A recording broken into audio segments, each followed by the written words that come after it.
3 months ago, one of the most consequential choke points in the global economy went dark. The Strait of Hormuz, a narrow passage of water between Iran and Oman, had carried roughly a quarter of the world's seaborne oil and about 20% of its liquefied natural gas. Then, on February 28th, the United States and Israel launched coordinated strikes against Iran. Within days, that passage became a war zone. Today, the world is still waiting to find out if a deal to reopen it will hold. The conflict began with a failure of diplomacy. Indirect talks between Washington and Tehran collapsed in early 2026. The United States and Israel then launched strikes targeting Iran's nuclear facilities and ballistic missile infrastructure. Iran's supreme leader, Ali Khamenei, was killed in those opening strikes. His son was rapidly installed as successor. Tehran responded by closing the strait, boarding merchant vessels, laying naval mines, and launching ballistic missiles at American bases across the region. The human and economic cost has been severe. At least 17 merchant ships have been damaged in the strait. 12 seafarers are dead or missing. Oil prices surged above $100 per barrel in mid-March, faster than during any prior conflict in recent memory. American gasoline prices climbed above $4.50 per gallon, and U.S. strategic petroleum reserves have been draining steadily as the energy industry has leaned on stockpiles to compensate for disrupted supply routes. What makes this crisis uniquely dangerous is the compounding pressure it creates across multiple systems at once. Energy markets are the most visible symptom, but they are not the whole story. Bond markets spiked on inflation fears. Shipping insurers pulled coverage from the Gulf. Tens of thousands of seafarers have remained stranded in the waterway for weeks, and the Federal Reserve, already walking a tightrope, has found its room to maneuver on interest rates significantly narrowed by sustained energy-driven inflation. The geopolitical calculus runs deeper still. Iran controls one side of the strait. Oman sits on the other. Washington this week warned Oman directly not to support Iran's efforts to toll vessels transiting the waterway, with President Trump threatening consequences in unusually blunt language. That warning underscores how far the crisis has expanded beyond its original parameters. What began as a targeted military operation is now touching the sovereignty calculations of neutral Gulf states. There is also a China dimension that Washington cannot ignore. Before the conflict, roughly 90% of Iran's oil exports flowed to China, much of it through third countries to evade sanctions.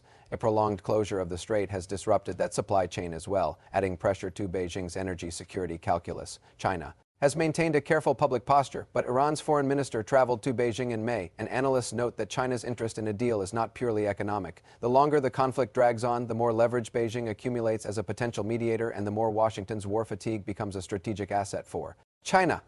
As of this week, the two sides are the closest they have been to an agreement. A tentative memorandum of understanding has reportedly been drafted. It would unfold in two phases. In the first phase, Iran would reopen the strait to free navigation and clear the mines it has deployed. The United States would lift its blockade of Iranian ports. Iran would be permitted to resume oil exports. In the second phase, lasting 30 to 60 days, both sides would enter detailed negotiations on Tehran's nuclear program, including the fate of Iran's stockpile of highly enriched uranium, which international experts estimate at over 400 kilograms, well beyond any civilian energy requirement.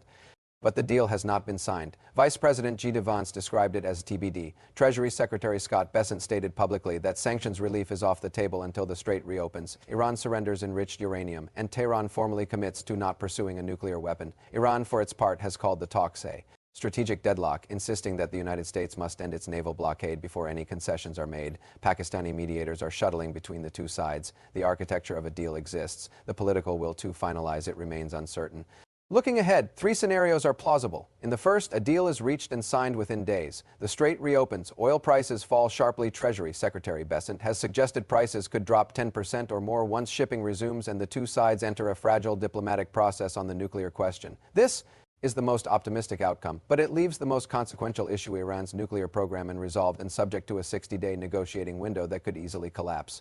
In the second scenario, talks break down again. Another round of U.S. strikes follows. Oil prices spike further. The inflation pressure on the American economy deepens, and the political cost for the administration in Washington rises with it. In the third scenario, a partial agreement holds the ceasefire in place but fails to resolve the nuclear question, leaving the region in a prolonged state of managed tension, neither war nor peace, with the strait technically open but geopolitically unstable. What decision-makers in Washington are watching most closely is whether Iran's new supreme leader has the authority and the political incentive to make a deal stick. The killing of Ali Khamenei removed a figure whose authority was absolute. His successor has not yet consolidated power in the same way. That uncertainty cuts both ways. It may create an opening for a deal, or it may make any agreement politically impossible to sell inside Tehran.